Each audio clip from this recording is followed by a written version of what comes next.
Naku, ano kayang gagawin ko na naman dito sa blank wall na ito? Napaka-boring.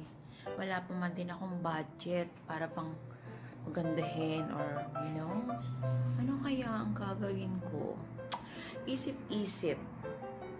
Alam ko na. Meron pala akong mga yarns. Ay, 2 colors ng yarn. So, pwede kong gamitin. At saka, meron ako isang maliit na frame, hanging frame, na pwede kong isabit dito. Aha! Okay, let us see. Pag-agandahin ko yan. Manood kayo, guys.